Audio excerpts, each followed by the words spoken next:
एक बार सब लोग मुट्ठी बंद करेंगे, हाथ ऊपर करेंगे और दिल से बोलेंगे, भारत माता की, भारत माता की, इनकलाब, इनकलाब, वंदे वंदे।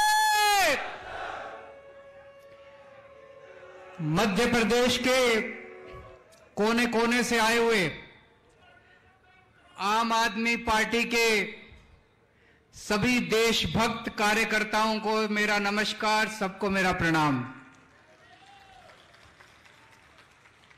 आज मैं देख रहा हूं इतनी भारी संख्या में यहां पे आम आदमी पार्टी के कार्यकर्ता आए हुए हैं और जैसा भगवंत मान साहब ने कहा कि आज तो ये कार्यकर्ता सम्मेलन है, लेकिन जब रैली होगी तो सोच सकते हैं कि कितने लोग आएंगे पूरे मध्य प्रदेश से। अभी कुछ दिन पहले आई लव यू टू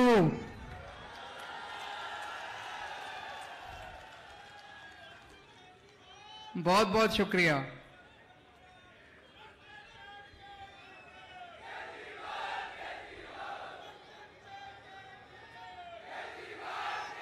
अभी कुछ दिन पहले मध्य प्रदेश से कुछ लोग मेरे से मिलने के लिए आए,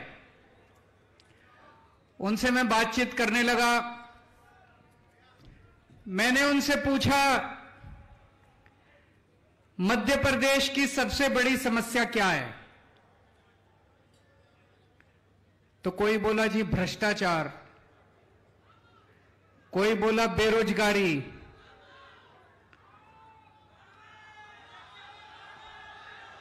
क्या बोल रहा हूं, मामा,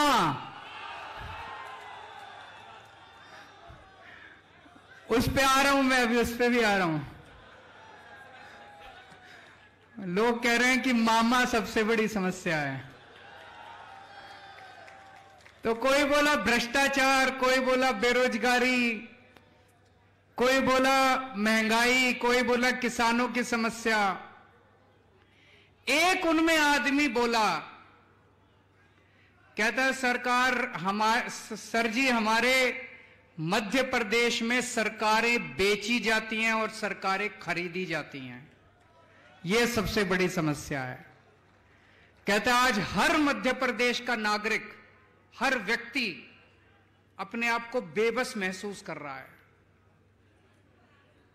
बोला जैसे ही चुनाव खत्म हो जाते हैं, एक पार्टी अपनी रेडी लेके निकलती है, एमएलए ले लो, एमएलए ले लो, एमएलए, एक एमएलए के इतने 10 पे डिस्काउंट मिलेगा, पूरी सरकार गिरानी है तो इतने, और एक पार्टी खरीदने के लिए तैयार बैठी है। बाजार बना दिया इन्होंने पूरी की पूरी व्यवस्था को, बाजार बना दिया इन लोगों ने पूरे संविधान को, बाजार बना दिया इन लोगों ने भारतीय लोकतंत्र को। जहां पे खुलेआम एमएलए बिकते हैं, खुलेआम एमएलए खरीदे जाते हैं। आज मध्य प्रदेश का एक एक नागरिक मामा को हटाना चाहता है।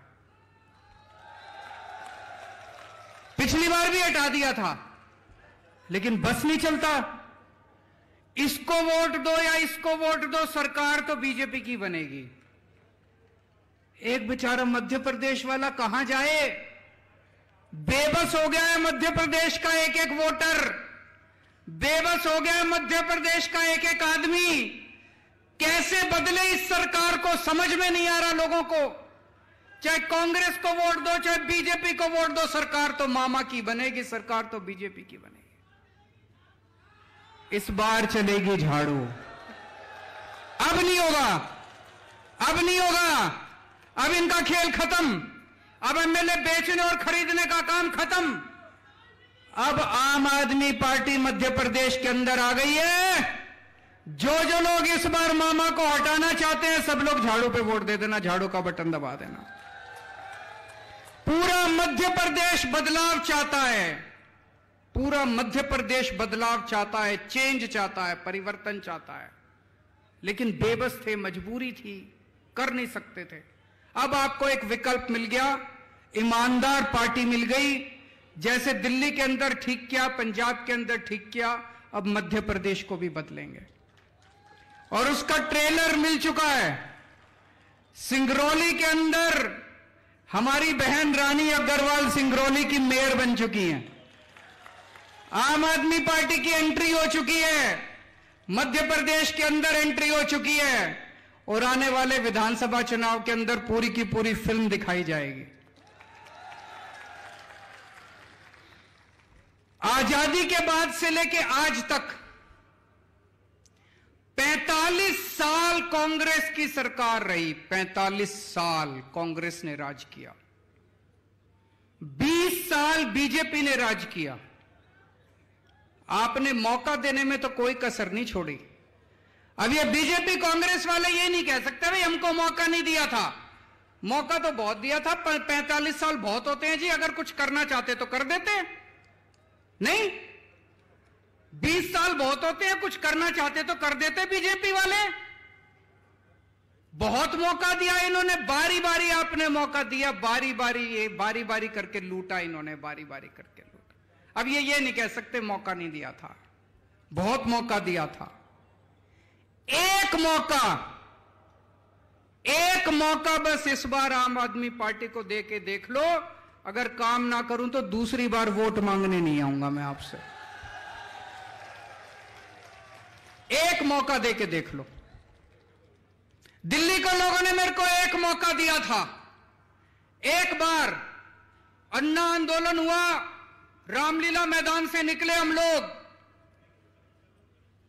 लोगों ने देखा यार ये लड़के तो ईमानदार हैं, कट्टर ईमानदार हैं, देशभक्त हैं।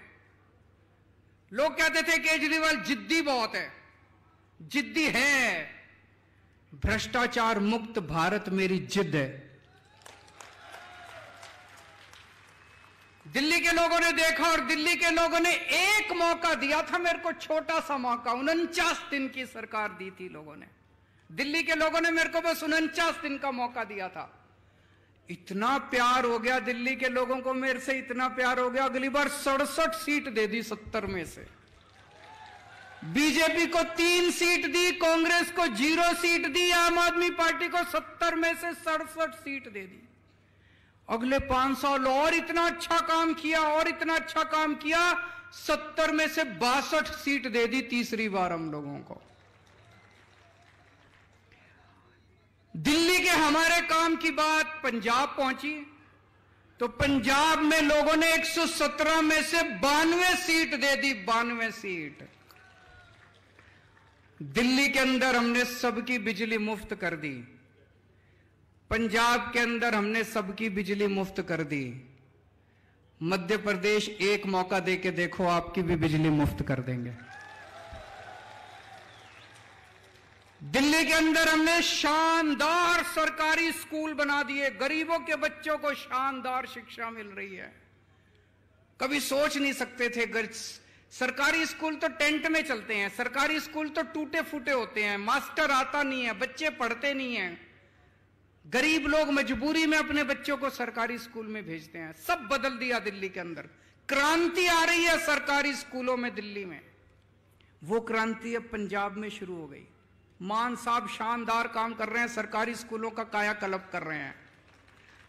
मध्य प्रदेश वालों एक मौका देके देखो, आपके बच्चों का भविष्य बना दूंगा मैं।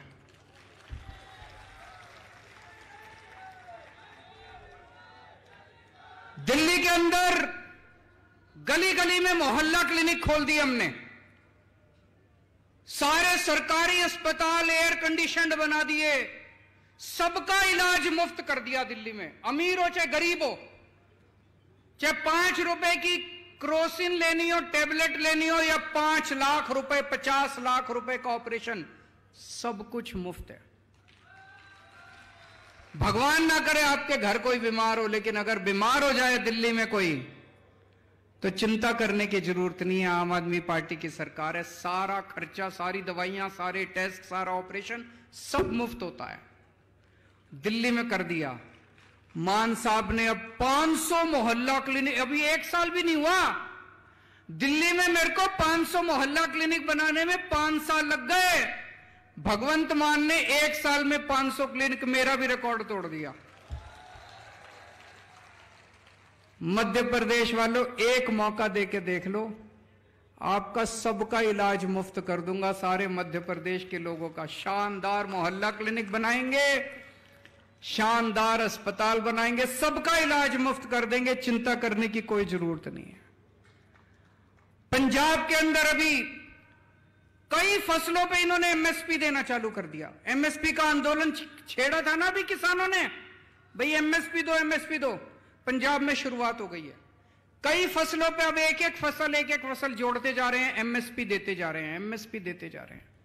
मुआवजा, फसल अगर बर्बाद हो जाए किसानों को मुआवजा मिलने लग गया, दिल्ली में भी मिलने लग गया, पंजाब में भी मिलने लग गया, मध्य प्रदेश में मौका मिलेगा, मध्य प्रदेश में भी मुआवजा मिलेगा। दिल्ली में मैंने 12 लाख 5 साल में 12 लाख बच्चों को नौकरियां दिलवाई हैं, 12 लाख युवाओं को। पंजाब में 1 साल में 27,000 सरकारी नौकरियां दी हैं। और मैं भी हमारे पंकज सिंह जी से बात कर रहा था, ये बता रहे थे कि कई सारे बेरोजगार अपना धरना लेके आंदोलन करने के लिए जब यहां आए तो उनके ऊपर पुलिस ने डंडे बरसा दिए। अरे अपने ही तो लोग हैं यार, कोई पाकिस्तान से थोड़ी आए हैं, अपने ही तो बच्चे हैं, रोजगार मांगने आए हैं, डंडे क्यों बरसाते हो? रोजगार नहीं दे सकते तो उनको गले तो लगा लो, कम से कम प्यार से बिठा के चाय तो पिला लो, रोटी तो खिला दो उनको, डंडे क्यों बरसाते हो उनके ऊपर? हमको नौकरी देनी आती है, हमारी नीयत साफ है। दिल्ली में करके दिखाया, पंजाब में करके दिखाया। मध्य प्रदेश के युवाओं से मेरी अपील है, एक मौका देके देख लो, आपको सबके लिए नौकरी का इंतजाम कर दूंगा मैं। जितने कच्चे कर्मचारी थे, बहुत सारे कच्चे कर्मचारी होते हैं ना सरकार में, होते हैं कि नहीं होते?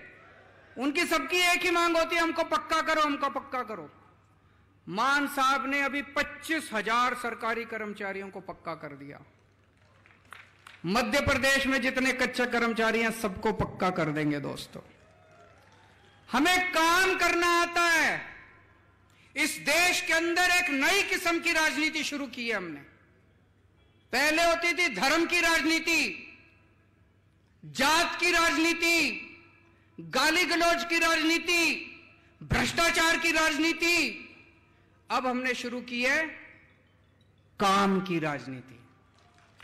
आपसे पूछना चाहता हूं, ये बहुत सारे बड़े बुजुर्ग भी बैठे होंगे, पूरा आजादी के 75 साल में कोई एक पार्टी बता दो जिसने आपको आके कहा हो कि मेरे को वोट दे दो, मैं आपके बच्चों के स्कूल बना दूंगा।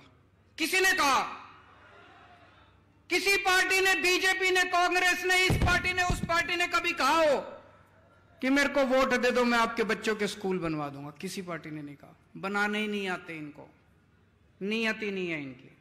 किसी पार्टी ने कहा हो कि हमारे को वोट दे दो, हम आपके परिवार के लिए अस्पताल बना देंगे, आपके लिए बिजली का इंतजाम? किसी पार्टी ने नहीं कहा। करना ही नहीं आता, नियत ही नहीं है इनकी। तो इन्होंने देखा कि भाई ये केजरीवाल की काम की राजनीति के सामने तो हमारी दाल नहीं गलेगी, तो उन्होंने षड्यंत्र रचना चालू किया मेरे खिलाफ कि केजरीवाल को रोको किसी भी तरह। पहले दिल्ली में था, फिर पंजाब में चला गया, अब गुजरात में वो कहते हैं ना, शेर की मांद के अंदर घुस गए, गुजरात के अंदर घुस गए, हमारी एंट्री हो गई गुजरात में। इस बार 14% वोट आए हैं। देख लेना 2027 में सरकार ना बन जाए तो हम लोगों की। अब ये गुजरात में भी चला गया, रोको इसको। तो इन्होंने क्या किया? इन्होंने षड्यंत्र रचा मेरे खिलाफ। इसके ऊपर कीचड़ फेंको, केजरीवाल के ऊपर कीचड़ फेंको, बोलो केजरीवाल भ्रष्टाचारी है, केजरीवाल भ्रष्टाचारी है। इन्होंने खूब कीचड़ फेंका मेरे ऊपर, लेकिन जनता ने उसका जवाब दिया। जनता कह रही है यार, कोई भ्रष्टाचारी आदमी सरकारी स्कूल बनाता है क्या? भ्रष्टाचारी आदमी तो प्राइवेट वालों से पैसे लेके सरकारी स्कूल बर्बाद करता है। कोई भ्रष्टाचारी आदमी सरकारी अस्पताल बनाता है क्या? फ्री में इलाज कराता है क्या? भ्रष्टाचारी आदमी तो प्राइवेट अस्पताल वालों से कमीशन लेके सरकारी अस्पतालों को बर्बाद करता है। जनता ने इनका यकीन नहीं किया। फिर इन्होंने मेरे दो सबसे शानदार मंत्री गिरफ्तार कर लिए, मनीष सिसोदिया और सतिंदर जैन। सतिंदर जैन वो शख्स है जिसने फ्री बिजली देना शुरू किया था दिल्ली के अंदर। उसने सारा, बड़ा इंटेलिजेंट आदमी है वो, बड़ा इंटेलिजेंट आदमी है, सारा मेरे पास हिसाब किताब लेके आया। एक दिन बोला सर जी दिल्ली की बिजली मुफ्त हो सकती है। मैंने कहा कैसे हो सकती है? तो कागज लेके आया, कहता है देखो सर इतने पैसे चाहिए, ऐसे बिजली मुफ्त कर देंगे। उसने दिल्ली के मोहल्ला क्लिनिक बनाए, उसने दिल्ली के सारे अस्पतालों में सारी दवाइयां मुफ्त कर दी। प्रधानमंत्री जी ने उसको जेल में डाल दिया। एक मनीष सिसोदिया है, भाई साहब 75 साल हो गए आजादी के, आज भी हमारे देश का एक गरीब आदमी अपने बच्चों को अच्छी शिक्षा नहीं दे सकता। दिल्ली छोड़ दो, पंजाब छोड़ दो, बाकी पूरा देश उठा के देख लो, कहीं सरकारी अस्पताल अच्छे हो। सरकारी अस्पतालों की दुर्दशा हो रही है। 10 लाख सरकारी अस्पताल है हमारे देश में, 18 करोड़ बच्चे पढ़ते हैं सरकारी स्कूलों के अंदर। 18 करोड़ बच्चों का भविष्य अंधकार के अंदर है देश के अंदर। पूरे देश में सरकारी स्कूलों का बुरा हाल है। 75 साल के बाद भगवान ने एक शख्स भेजा, मनीष सिसोदिया। उसने दिल्ली के अंदर सरकारी स्कूलों में कमाल करके दिखा दिया। भाई साहब आप जितने लोग हैं, मैं मजाक नहीं कर रहा, मैं आपको न्योता दे रहा हूं, आप दिल्ली आओ, दिल्ली के किसी सरकारी स्कूल में घुस जाना, आपको यकीन नहीं होगा, शानदार 5 स्टार बिल्डिंग है हमारे सरकारी स्कूलों की। 99.7% नतीजे आए हैं। सरकारी स्कूलों के बच्चे इंजीनियर बन रहे हैं, डॉक्टर बन रहे हैं, रिक्शे वालों के बच्चे डॉक्टर, इंजीनियर, वकील बन रहे हैं। लोग अपने बच्चों को प्राइवेट से निकाल के, बड़े बड़े प्राइवेट स्कूलों से निकाल के अब सरकारी स्कूलों में भर्ती करा रहे हैं। और प्रधानमंत्री जी ने मनीष सिसोदिया को जेल भेज दिया। उस दिन मेरे को लगा, जिस दिन प्रधानमंत्री जी ने मनीष को जेल भेजा, कि देश के प्रधानमंत्री पढ़े लिखे तो होने चाहिए।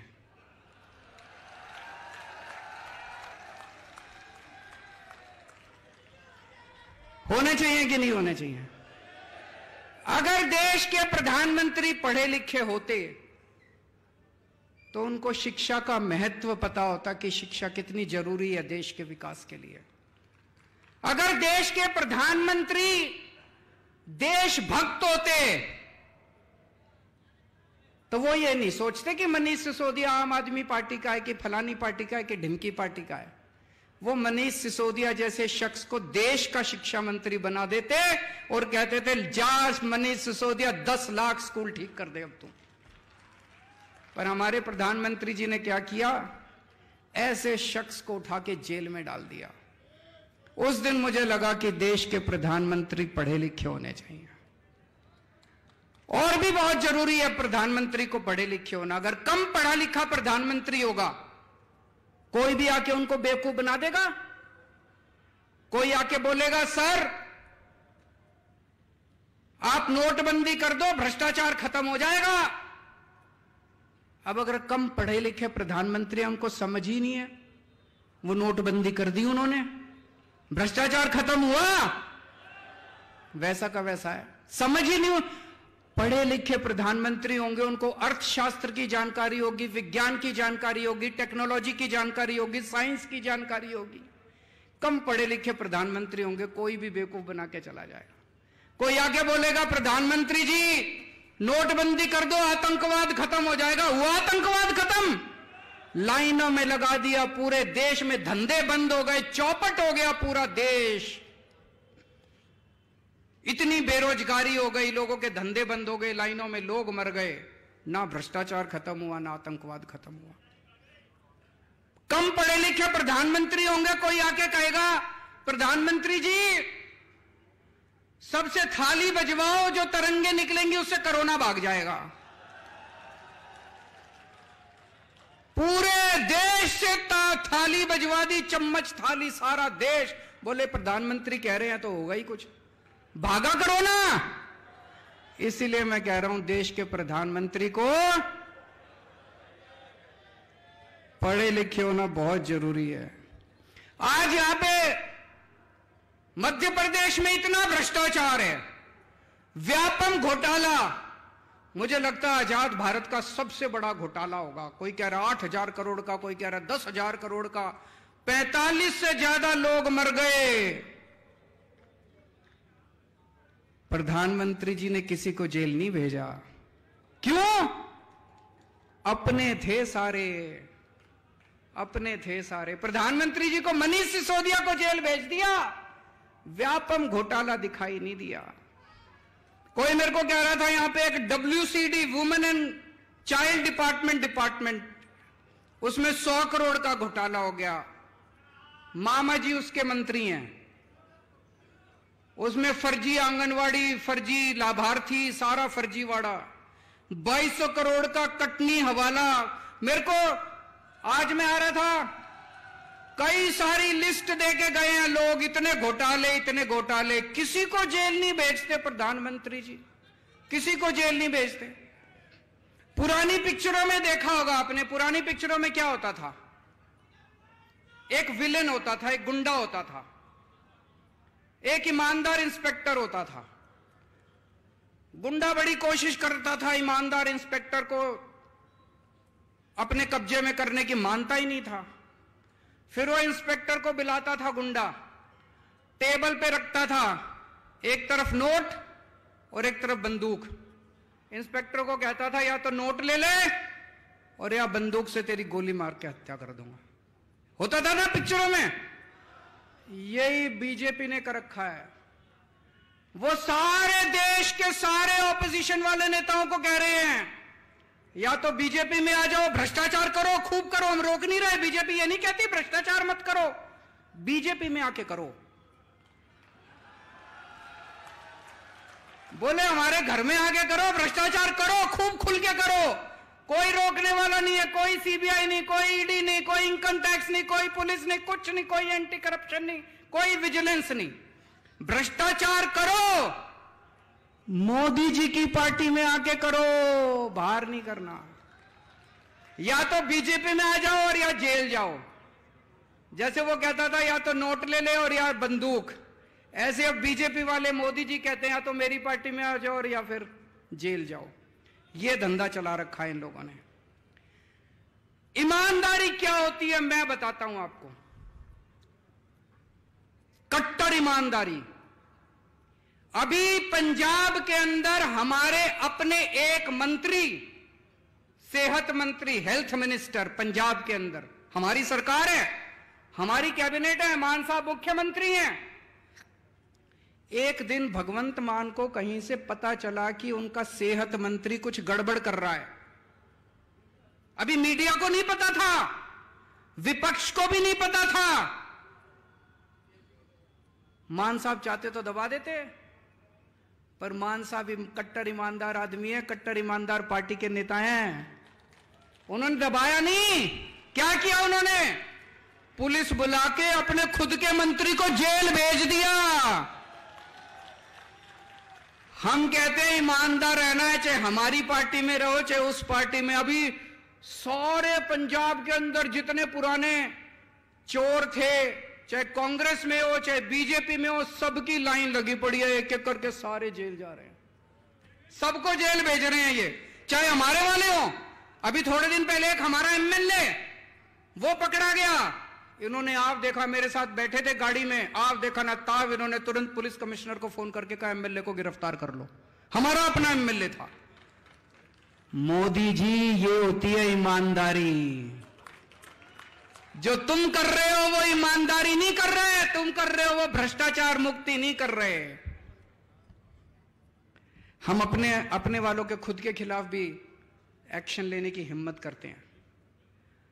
ये आज सारे हमारे पीछे, सारी पार्टियां हमारे पीछे पड़ी हैं, लेकिन जनता हमारे साथ है। जनता देख रही है कि ये अकेली पार्टी है जो देश के लिए लड़ रही है, ये अकेली पार्टी है जो ईमानदारी के लिए लड़ रही है। दोस्तों, यहां जितने कार्यकर्ता आए हैं, मैं सबको कहना चाहता हूं कि आप लोगों को सरकार जरूर बनेगी मध्य प्रदेश के अंदर, आपकी सरकार जरूर बनेगी, झाड़ू से जरूर सफाई होगी, लेकिन मेहनत करनी पड़ेगी। करोगे मेहनत? एक एक घर में जाना पड़ेगा, बैठना पड़ेगा, सबको समझाना पड़ेगा, रात दिन मेहनत करनी पड़ेगी, सारे जनता को साथ लेना पड़ेगा और अंत में मेहनत का नतीजा जरूर मीठा होगा। भगवान आपके साथ है क्योंकि आप सत्य के रास्ते पे चल रहे हो, आप ईमानदारी से काम कर रहे हो। हमारी ईमानदार पार्टी है, भगवान हमारे साथ है।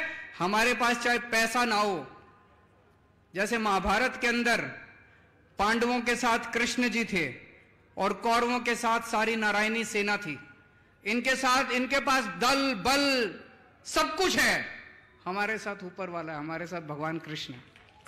भारत